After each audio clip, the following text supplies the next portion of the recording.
Well, hello, you're very welcome to our very first Paralympics Ireland official podcast. I'm delighted that our very first ever guest is none other than the President of Paralympics Ireland, Irish Paralympic legend, wheelchair athlete, wheelchair basketball, administrator, a volunteer, board member and president, John Fulham. So John, a lengthy intro, but you're very well worth it. Yeah, thank you very much, Derek. You're very flattering, and I'm not so sure all the titles are quite as impressive as they sound. But thanks very much for boosting my morale anyway. Not at all. I had nothing written down, so I think I probably haven't done you justice there. I've left out more than I added in. Yeah, no, you've done plenty. John, I mean, look, you started out as an athlete. You were to multiple Paralympic Games, but how did you get started in sport? When was your first involvement in, recreational sport, and at what stage did you start moving towards competitive and then elite sport? Interestingly, I wasn't really involved in sport up until the age of 14. So, the sport for me was probably being the goalpost for when I was out with my friends. And it's possibly because I didn't realize I could, very simply. And it was one day I was pushing up the hill outside my house, and somebody driving by who worked for Irish Wheelchair Association said, God, there's a fella who might be interested in sport and would be able to do something. So they literally asked me to get involved and to go down to a local athletics games that was taking place in Limerick, in the stadium down in, as it was then, Thomond College. And I went down and I had to look over it and I ran away from it. I wanted nothing to do with it. And for me, I suppose at that time I was picking up on maybe the negative perceptions around people with disabilities, and I just saw a field full of them.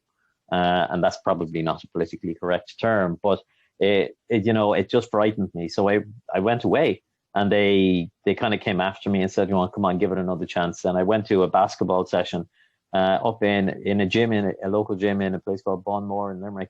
And at that point, I just absolutely fell in love with it, because it was the first time I realized I could do a sport, and that I could be competitive, I could have fun, I could mix with my peers and able-bodied people, non-able-bodied people. Do you know what I mean? It opened a new door to me that I didn't realize existed at that point, because the opportunities back then, we're talking 1985, so the opportunities back then for people with disabilities to get involved in sport weren't as prolific or well known as they are now.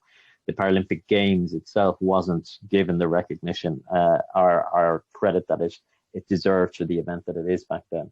So that's how I got involved. And from there, I just was involved with the local club, went to various games, tried out lots of different sports, discovered what I wasn't good at. I could barely see over the table tennis table. When I tried to play table tennis, my first discus, I nearly broke the headlight in someone's car nearby. So there are certain things I discovered I wasn't really designed for, but that's where I discovered athletics and just being able to push fast was something I loved. So that's what I gravitated towards, and that's where it started, Derek. From there, and you go to national training sessions and you try out and you experiment and you do everything. And then along the way, somebody realized we need to get this guy into a racing wheelchair. He has some potential. And they did. And there was more trial and error, and there was more fun, and there was more games. And I tried out basketball and loved that as well. So I was doing, and one of the big differences in terms of myself was that it gave me a real sense of confidence and self-belief that I didn't otherwise have. And that was a huge thing that made a difference to me, just on a personal level, growing up and going out into the world. And that's very important for people with disabilities, even nowadays, to understand that the opportunities and the benefits that sport can bring outside of just physical health. So that's really how I got involved. And then I was eventually picked for an international team to go to an international games in Stoke Mandeville in England, which was where I got my ass well and truly kicked. And I remember sitting at the side of the track, sitting there feeling sorry for myself, shedding an old tear or 20. And somebody came along and said, well, this is the choice. You either pick yourself up and get on and do it, or you want to do it or you don't. So make up your mind. And I did, and I said, okay. So what I got, my pride was hurt, but there was, there was a lot more to do. So I stuck at it at that point. And I got to my first games a couple of years later in 1992 in Barcelona. Isn't it funny really to think though that your life 100% changed because you happened to be out on the road that day as that person from the IWA was just driving by? And I mean, there's still a certain element of that that's the case today. You hear about those individuals, like the teacher who takes an interest in somebody. It's interesting that even though so many things have changed, that somebody like you can still be discovered in a way like that. Yeah, and things have improved greatly. You see where the level of the Paralympic Games has got to, the recognition that our athletes get compared to that 30 odd years ago. I'm doing as a disservice this longer, but from that point of view, yes, things have improved greatly, but they're not there yet. There's still a lot of work to do. Like the opportunities for young people and also people who've acquired their disabilities through accident or injury, the opportunities for them to get involved in sports, we still have to work hard. And oftentimes it's just that ability for someone to see. Now it happens in the able-bodied world again, but it's more prevalent for athletes with disabilities. So I would challenge all the sporting governing bodies out there who don't have, I suppose, a designated element of their strategic plan focusing on athletes with a disability. There's work still to be done there. And I would really encourage them to, particularly with the UNCRPD, which is the United Nations Convention on the Rights for People with Disabilities. It's no longer a should have, it's going to become a right for people to be able to take part in sport when they have a disability. So I'd encourage those sports to look at it and to make a strategic decision to focus on that, and Paralympics Ireland is there to work with them. But it is, that's the reality of it. Oftentimes that's how someone can be discovered. What kind of changes can those sporting organizations make to the way that they work with people, with persons with disabilities? What kind of changes that can they make now that can make the difference in the life of a person who is aspiring to go on into high level disability sport?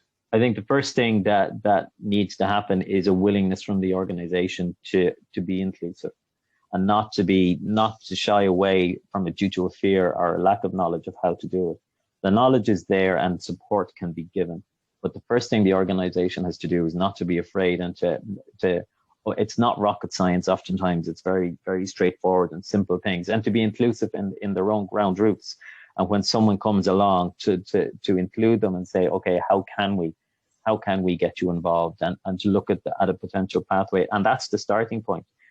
In my job, I talk about inclusion and diversity all the time, whether it be the workplace, whether it be employment. And what I would say to people is don't focus on diversity, because if you do, you start ticking boxes. You start thinking race, you start thinking women in my organization, you start thinking, disability, and that's often the one that's left out. But then when you change it around and you start thinking inclusion, you put yourself in the other person's shoes and you ask, what do I do? What do I need to do to make them feel welcome, to make them feel comfortable, to want to be part of my world? And if you do that and start with that process, that attitude, you'll get your diversity in spades, and you'll get more. Because stop thinking about diversity in boxes, because it could be religion, it could be sexual orientation, it could be, anything. So let's change that around, and let's start thinking inclusively, and that opens up the door. So that's, I've probably gone a bit of a rant there, but that's the first step. That's always the first step. You need to want to make that change.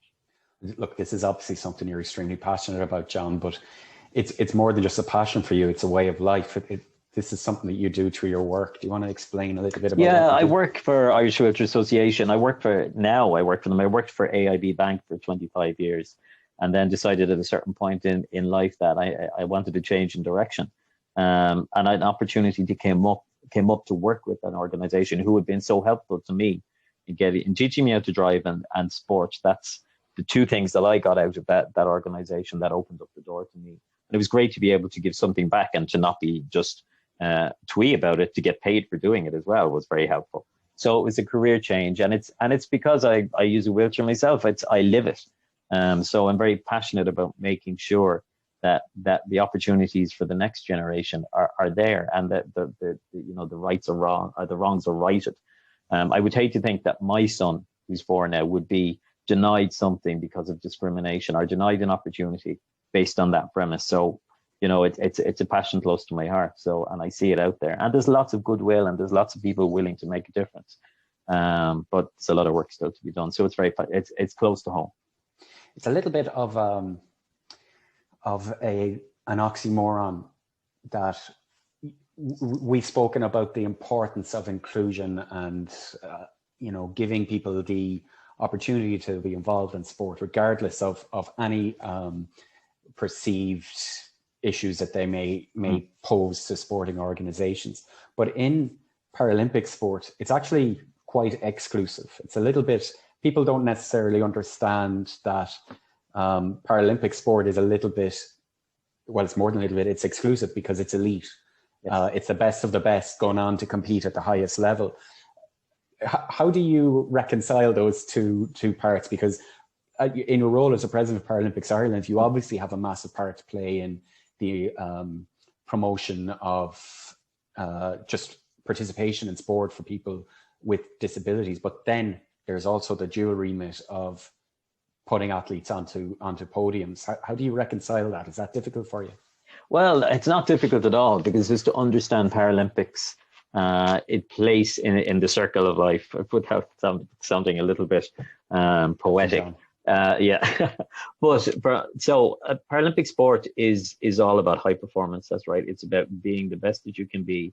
But sport is not just about high performance. Sport is about participation. And for many people, all they'll ever want to do is participate. But for those who want to go beyond it, Paralympic sport, number one, it's part of the pathway. So they get to see their role models. They get to see those athletes who have gone before them, who have made the changes, like I did.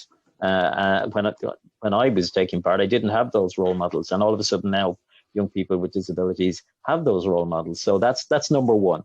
So it's a very important part of that process. But it was number two. It is high performance. So it is the end of the pathway. But it doesn't necessarily mean it's the whole pathway. And it's just part of a much bigger equation. And that's why, that sense of having that road that you can go to achieve at the highest level is great. But just because the profile of the sport is given at that level doesn't mean because you're not competing at that level that it's not important. Like I'm somewhat not of a fan of the higher achievers who go out and do 27 marathons in 3 days with a fridge on their back while in a wheelchair, because I sometimes feel that can be quite alienating as a concept to infer that if you're not able to do that you're a failure, that you're not achieving, which is not correct. These people are exceptional athletes and they provide the role models, but that's not the whole story. And for anybody who's participating at a grassroots level, and I now take part in basketball for fun and to keep fit, and that's just as important a part of the cycle as anything else. And I can tell you that because it keeps my belly from getting bigger. So that's how, it's to understand that where Paralympic sport and our athletes fit into the overall equation, but they have a big impact on the lives of people on the ground every day by just doing what they do. You spoke about being at trackside in Stoke Mandeville and having had a very difficult first experience at a high level. And you've spoken about elite athletes, or our own role models, and how they shine a light for other people who are looking for their way. Yeah. But there is a time that comes when participation becomes elite. For you, was it that day in Stoke Mandeville?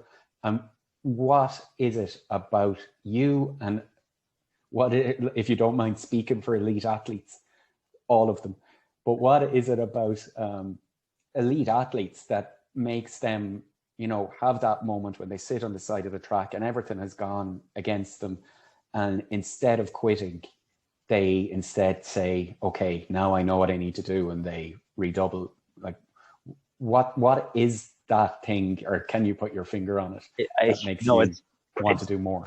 It's very hard. Well, when I wouldn't use the word quitting, because I think that's a bit abrasive. but it is a reality as well. That, you do get to a point, and I think that those who go on to achieve at Paralympic level have a determination to achieve. And for some people, they're not willing to put in, to make that decision and make that commitment to go to the next level. And for some people, that you have to have the natural ability to be able to do it. And part of the hard part of wanting to get to the next level is learning about yourself and what you can and cannot do. But for the people, they have that ability, but they also have I suppose they're willing to take that decision and make that commitment to stick at it, to put in the hard work. And look, a lot of this, as I said before, is not rocket science. It's hard work. It's doing the simple things, but doing them very well. And you have to be willing to make that commitment. And for some people, that's just not their thing. And there's no shame in that. That's not a failure. That's just a recognition that it's something that you love, but you don't love that much. Or that you don't feel you have the capacity to be able to go on. But there is an extra determination for elite athletes. And then, it's a tough road because there's an awful lot of self-reflection. And to compete at the highest level, you have to understand what makes you tick, or tick, whichever one you want to take. But you have to understand how you react. So it's hard because there's a lot of uncomfortable truths that you have to face. So you have to know what it's like how you react when things don't go well. You have to understand what makes you tick, what are your motivators, what are the things that you find harder, and they're the things that you'll need to work on. But first of all, it's a decision. And people talk about all the sacrifices these athletes make. Yes, but it's their decision to do so, and they're willing to do it. So that's the first thing. And then it's about the commitment, but there is a sense of determination when you get knocked down or when things don't go well, to pick yourself back up, to look at the hard truths and to find out, what did I not do that time that was right, or what did I do that time that was right, whatever it may be. And not everybody is willing to do that. So I think that's that determination. That's the capacity for hard work and the want to do it, make the decision to do it, and then to be relentless in your pursuit of it. And if you're not willing to do that, you're not going to achieve at the highest level. And there's nothing wrong with that if you don't want to, but don't be making it. There are no excuses.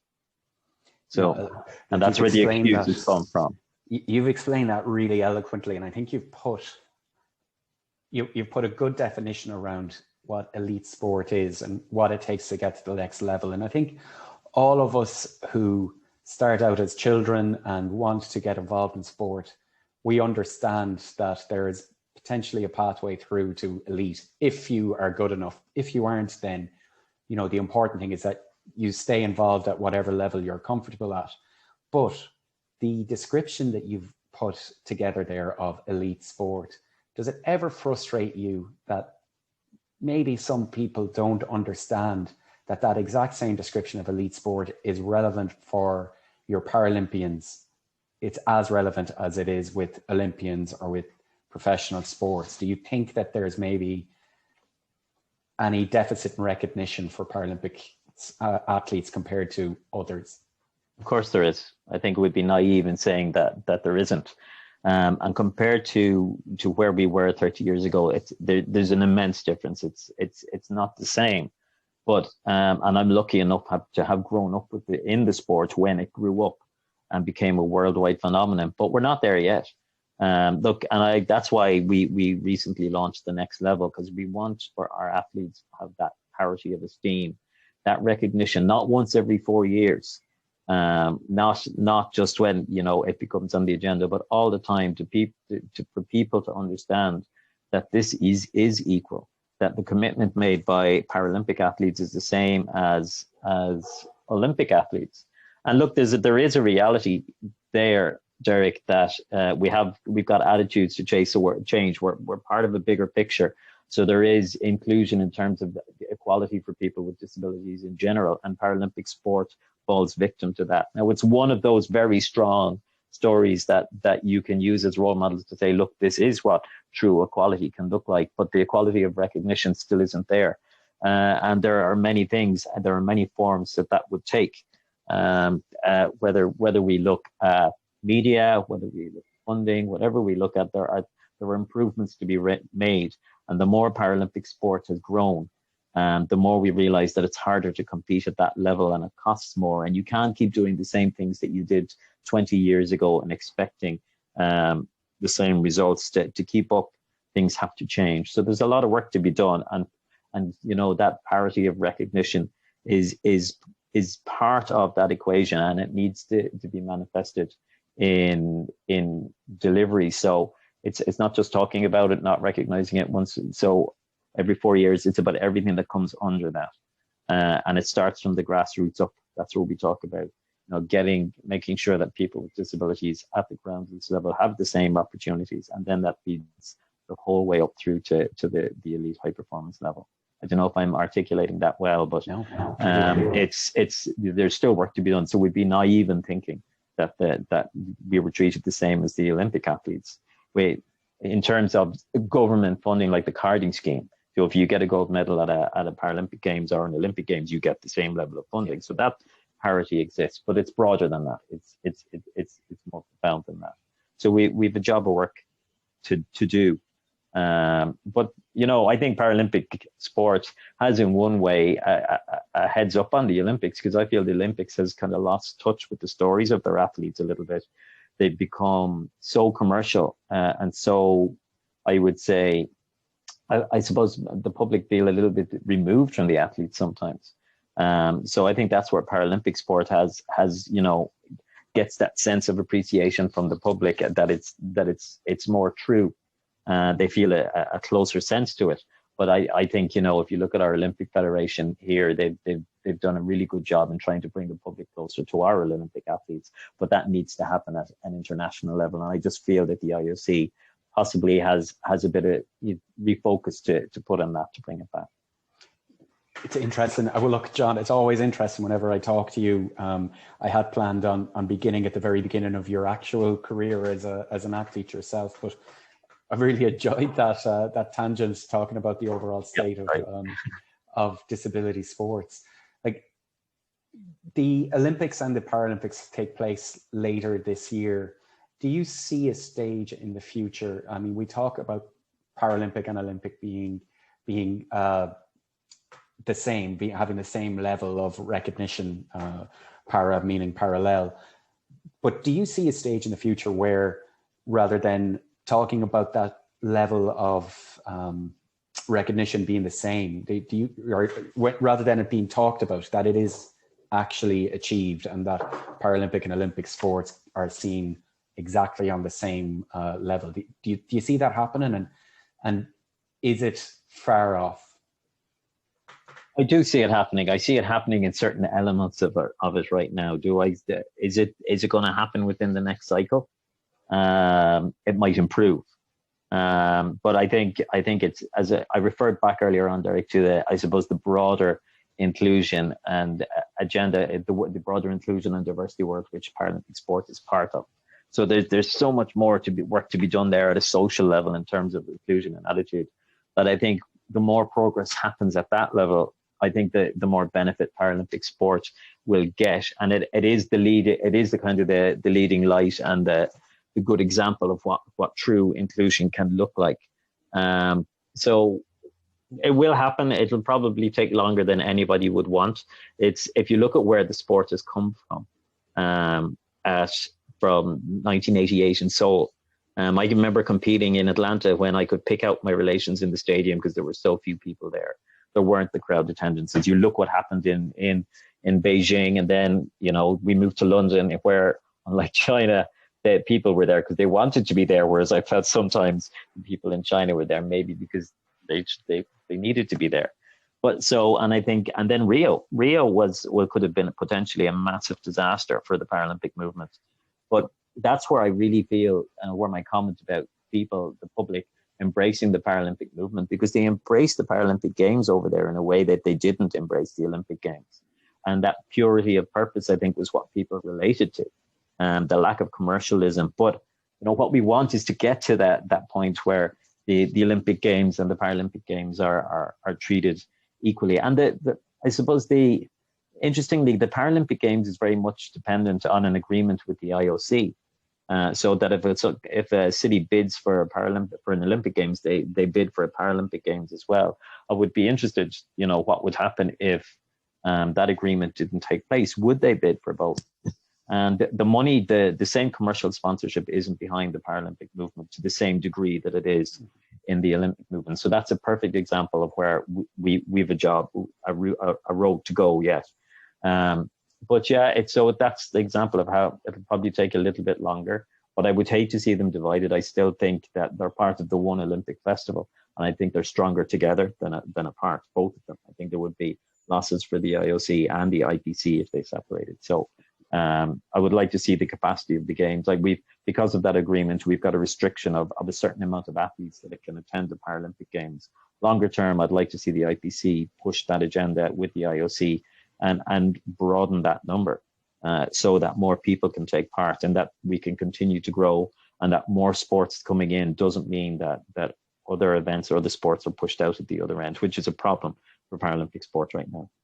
Yeah. If we look back over your career, I suppose there's three distinct phases. There's athlete John, volunteer John, and then administrator John. So we'll go back to look at you as an athlete, because I suppose your time in Paralympic sport perfectly encapsulates the change that has happened over the last 30 years. So let's go back to your first games, Barcelona 92. Mm-hmm. What age were you at that stage, John? 21. So young, yeah.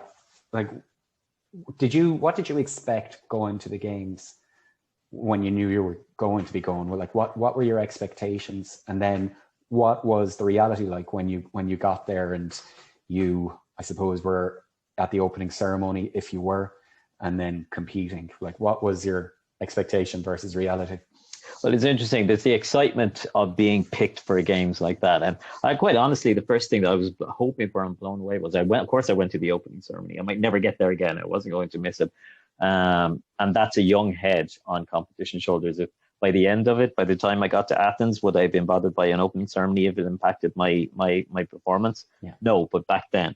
And what I really hoped that there would be a crowd there. Because, I hope that people would see, because that for me was a sense of vindication that, God, here we are, we're at the games. And there was. And it was mind blowing, to be honest with you, for me as a young Egypt from Limerick, going in there, blown away by the whole spectacle. But it's a learning curve, because one of the things you've got to understand is that at a games like that, you've got to treat it as just another competition.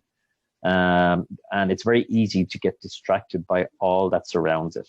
So all the publicity, all the crowds, all the glamour, and everything was there. In fairness to Barcelona, they delivered a fabulous game. So in terms of competition, I was blown away, but it was another step up in terms of standard, and I learned a huge amount. But it was great to see the recognition of how far we'd come at that stage to be treated as we felt as equals, and that was very important. And I didn't get out of my semi-finals, but I learned an awful lot about that. So for me, that was very important to set me up for the next level. And yet, 4 years later, when we got to Atlanta, the money that was in the coffers to support the Paralympic Games was taken to prop up the Olympic Games. So Atlanta was very badly organized games, and it was a disaster of a games because of that. So it took a step backwards from where it was in 1992. But it was also a commitment that, a realization from people that, how much work was to not to rest in your laurels. But for me, then it opened up the door to international competitions, and you spend the intervening 4 years between one games and the other, going out there, improving yourself. And I learned an awful lot. Again, you're looking at sport, how to use sports science. I remember down the NCTC in Limerick with Giles Warrington, and learning all about fartlek training and about, all about having the blood taken out of your ear as your lactate was being tested in your testing.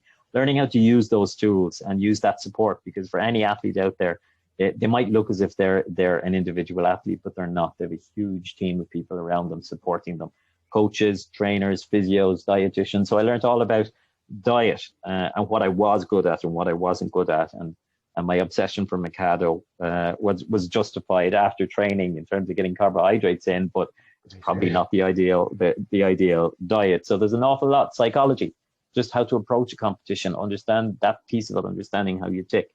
And then you look at the funding. Back then, we were just one step away for having to fundraise to send ourselves to the games. So the recognition at a sporting level in Ireland wasn't there. John Tracy was the first person, in fairness to him, to give funding to Paralympic sports when it didn't exist. And now I'm in the position I'm in. I have to badger John constantly to up the ante, because that comment about having to compete at the international level in these now the competitive times requires more. But that's a different stage. But back then, being an athlete, that's the whole learning. And I'd always say that that's life. You can't avoid that. You have to go through that to get to the next level. And if I knew at the end of my sporting career what I knew at the beginning, wouldn't it be great? But that's called experience, and you can't deny anybody that. So you talked about Barcelona and Atlanta, but I mean, when you're first confirmed as a Paralympian and you go and you compete, and you talked about the team behind you, but that includes family and that includes friends, I would imagine, and the locality that you're from and your county. And, we're very parochial in Ireland. So people look at the people near them and what they're doing and what they're achieving. Do you remember the reaction that you were given when you became a Paralympian, when you returned from the games in Barcelona? Did you notice a change in people's assessment of you?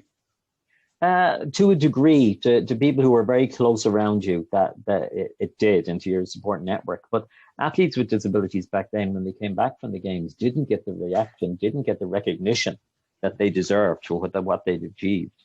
So on a broader scale, no, there wasn't what you would imagine compared to what the athletes get now.